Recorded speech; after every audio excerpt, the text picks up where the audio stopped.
Hello everybody, welcome. Today we're going to be going through the best settings in Siege 2023. So to begin with, in the general tab, a lot of it is personal preference, but what I would recommend changing is the drone after prep. Put it on manual. It just means that after the drone phase is done, it will stay on your drone, so you can choose whether to go off it. Match replay is up to you as well. I think it saves some FPS, some frames, if you turn it off. So that is entirely up to you. Text, chat, channel, I leave it on. Some people turn it off just to not get tilted, which is fair enough, but sometimes it is kind of fun to just talk Crossplay is just playing with other platforms. Like if your console, Xbox and PlayStation can play together. Since I'm on PC, I think the only other platforms we play with is Stadia, which is dead, and there's another one, I can't remember.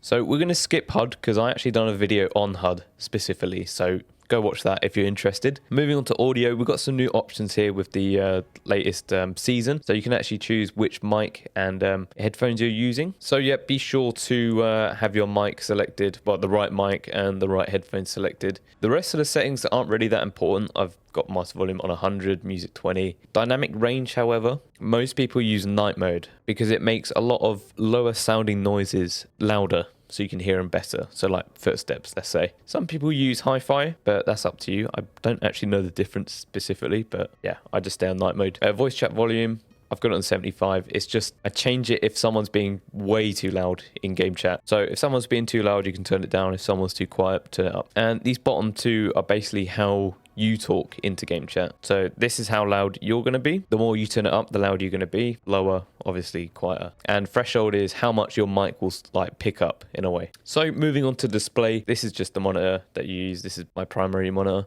Resolution depends on the monitor. So because I've got 24-inch 1920 by 1080. Refresh rate, very important. If you change your monitor and if you've got like a more up-to-date one that supports 144 hertz, which is what I really recommend, be sure to change it in here because a lot of people don't. A lot of people still have their refresh rate on 60, which is crazy. It's so choppy. Aspect ratio, I've got mine on default, which is 16:9. This is completely down to you. This stretches your screen out.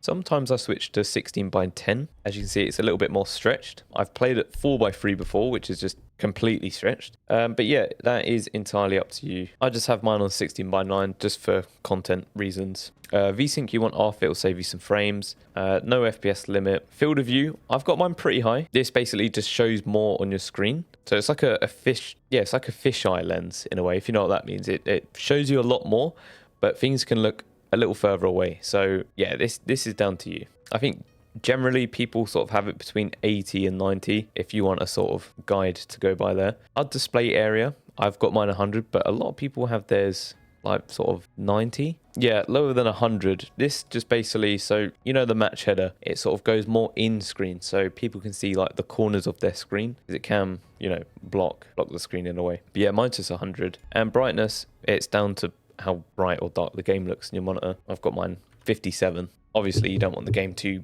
dark, otherwise you're not going to see anything. So yeah, moving on to graphics.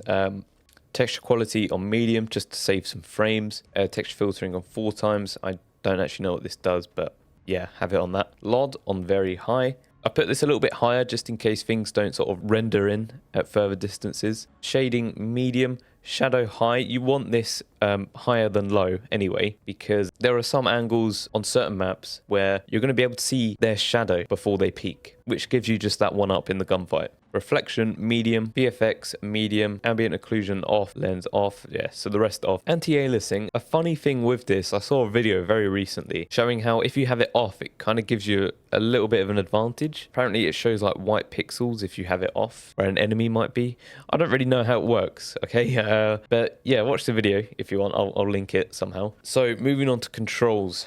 I play at 14:14 cents at 800 DPI. Might seem a little high to some of you. I know quite a few people prefer a lower sense, under 10 and 400 DPI, which is just crazy to me. I just rather play with my wrist rather than my whole arm. So here are my mouse ADS sense. So you've got 42, 55, 65, and yeah, just copy the rest if you want to copy my sense. Mouse scroll I've got enabled. That just means you switch your weapons using the mouse wheel. A lot of people don't like this, but I've gotten used to it and I can't turn it off now. So I'd recommend using 1 and 2 to change your weapon. But if you're like me, keep mouse scroll on. Gadget deployment on advanced, drone deployment on advanced. You definitely want drone deployment on advanced. Standard means that when you throw the drone down, you will instantly go on the drone, which is not what you want. It can put you in some horrible situations. And yeah, I've got my aim on hold, lean toggle, sprint hold, crouch toggle, prone toggle, walk hold. And yeah, that is pretty much it. You don't need to worry about controller because I don't play on controller.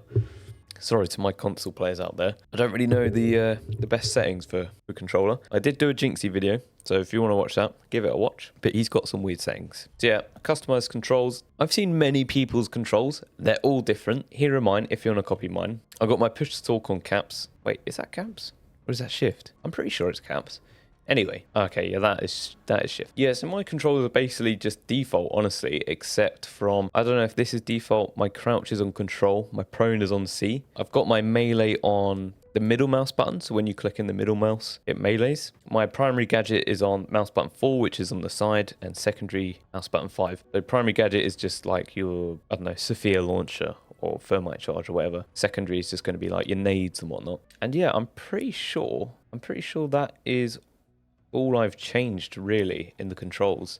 So yeah, move on to privacy. This is just like if you want a different name, you can have a nickname. Mine is Ratov at the moment. I'm a little rat. And lastly, accessibility. My optics on white. I change this from time to time just to mix it up a little bit. White is great in some areas. If you're peeking outside, not so good because it can kind of blend in. Screen shake, turn this off right away. We do not like screen shake. All my homies hate screen shake. And I'm weird, and I've got my team color on red. I just prefer red, and the enemy on blue. And that is pretty much it. Yeah, that's all the settings. So those are the best settings for Siege 2023. If you like the video, be sure to like, subscribe, comment, and see you in the next one.